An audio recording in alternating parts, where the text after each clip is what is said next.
उत्तर प्रदेश सरकार की जनसंख्या नीति।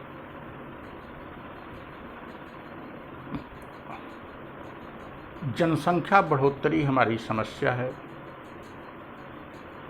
जनसंख्या का भार उत्तर प्रदेश जैसे राज्यों में इतना अधिक है कि सरकारें सुशासन नहीं कर पा रही हैं। जिससे दोनों पक्ष हैं, एक तो सुशासन की कमी, संसाधनों का समुचित बंटवारा न होना, और दूसरा जनसंख्या की वृद्धि 22%। लेकिन जनसंख्या वृद्धि के साथ भी जनसंख्या का समुचित अगर प्रयोग किया जाता तो ये समस्या न होती। ये कुशासन का ज़्यादा प्रभाव है जनसंख्या वृद्धि का अपेक्षाकृत कम। फिर भी उत्तर प्रदेश की सरकार ने जनसंख्या नीति जो दिया है उसकी समीक्षा होनी चाहिए। वस्तुतः जनसंख्या की समस्या और जनसंख्या का मामला राष्ट्रीय स्तर पर सुलझाया जाना चाहिए। ये नीति राष्ट्रीय स्तर पर होनी चाहिए। राज्य स्तर पर जो नीति होगी वो न तो लागू की जा सकेगी और न सफल हो सकेगी। दूसरी बात, इसमें विसंगतियां हैं। आप एक बच्चे वाले को प्रोत्साहित कर रहे, आप लाभ दे रहे हो, 2 बच्चे के बाद को आप सरकारी नौकरी और स्थानीय स्वशासन से वंचित कर रहे हो। स्थानीय स्वशासन से आप वंचित कर दोगे, लेकिन राष्ट्रीय स्तर पर नीति नहीं आएगी तो विधानसभा और लोकसभा में जा सकेगा। राष्ट्रीय स्तर पर नीति नहीं आएगी तो केंद्र सरकार की नौकरियां पा सकेगा। कैसे आप लागू करोगे? और क्या अभी जब हमारी जनसंख्या का अधिकांश प्रतिशत शिक्षा, मूल्य, नैतिकता इत्यादि के प्रति उदासीन है, या कि वहाँ तक विकास की धारा पहुँच ही नहीं सकी, ऐसे में इस जनसंख्या नीति को आप लागू कर पाओगे? और या कि जब लैंगिक असमानता विद्यमान है, खास करके गरीब समुदाय में, सामाजिक आर्थिक दृष्टि से पिछड़े वर्ग में बच्चों को, बेटों को अधिक प्राथमिकता और बच्चियों को कम दी जाती है, ऐसे समाज में क्या बच्चियों की संख्या में घटोत्तरी नहीं होगी? क्या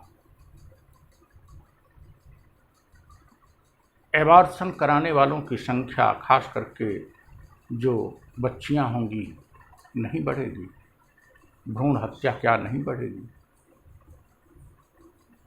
और यदि किसी ढंग से आपने कड़ाई से इसको लागू भी कर लिया तो क्या स्त्री पुरुष अनुपात अगले 10 साल में और कम नहीं हो जाएगा? ये अंतर और नहीं बढ़ जाएगा? भारतीय जनता पार्टी और इसकी सरकारों की एक ऐसी आदत सी पड़ गई है, ये सोचते बाद में हैं, घोषणा पहले कर देते हैं और घोषणा करते हैं चुनाव को देखते हुए। अभी इन्हीं के कुछ आनुषंगिक संगठन विरोध करेंगे और ये नीति विधानसभा में नहीं पारित करेंगे या संशोधित कर देंगे। ये अपेक्षा कर रहे हैं कि ऐसी घोषणा करके एक बार ये उछाल करके हम अपनी हर असफलता को कैसे छिपाएं, और विरोध पक्ष कुछ बोले तो उसको ही अपने चाटुकार पत्रकारों के माध्यम से कटघरे में खड़ा कर दें। यह जनसंख्या नीति बिना किसी सोच की है, बिना किसी समझ की है, अदूरदर्शी है। इसके सकारात्मक परिणाम कम मिलेंगे, नकारात्मक परिणाम ज़्यादा मिलेंगे। और इन सब से बढ़कर इस नीति को लागू कर पाना सरकार के लिए संभव नहीं होगा।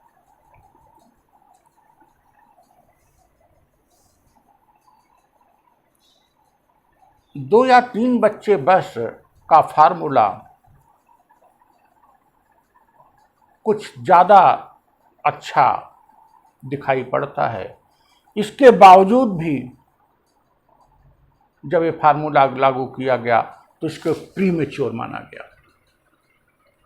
आज कम से कम शहरी क्षेत्रों में या शिक्षित वर्ग में लड़के लड़की में का अंतर काफ़ी कुछ समाप्त हुआ है।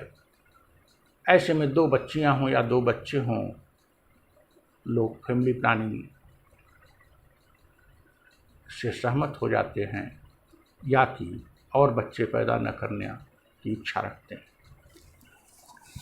लेकिन अभी भी आधी से अधिक जनसंख्या के मन मस्तिष्क में लड़के का स्तर लड़की से ऊंचा है। ऐसी स्थिति में इस फार्मूले को कैसे लागू कर पाएंगे?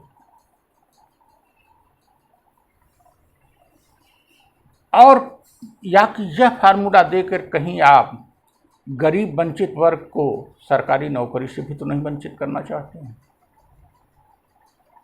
क्योंकि शिक्षित और संपन्न वर्ग में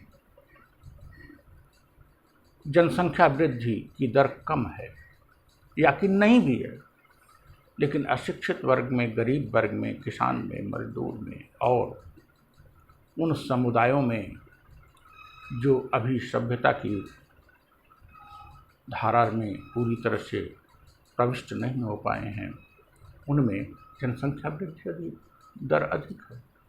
ऐसी स्थिति में उनको उनके राजनीतिक अधिकार से, उनके आर्थिक सामाजिक अधिकार से भी आप वंचित करना चाहते हो। आपकी बुद्धि पर, आपके विवेक पर तरस आता है। आपका अधिकारी तंत्र आपका स्वभाव देखता है और उस स्वभाव के अनुरूप आता है और आप उसकी पीठ थपथपा के आगे बढ़ जाते हैं। उत्तर प्रदेश सरकार जो जनसंख्या बिल लाना चाहती है या जो जनसंख्या नीति बनाई है, वह इसे लागू नहीं कर पाएगी और यह जनसंख्या नीति पूरी तरह से अप्रासंगिक है, पूरी तरह से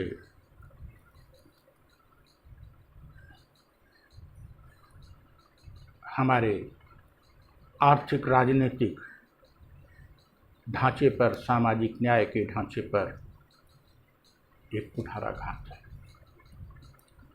इन सब से बढ़कर अगर ऐसी कोई जनसंख्या नीति लानी है तो इस दिशा में केंद्र सरकार को पहल करनी चाहिए और केंद्र सरकार को एक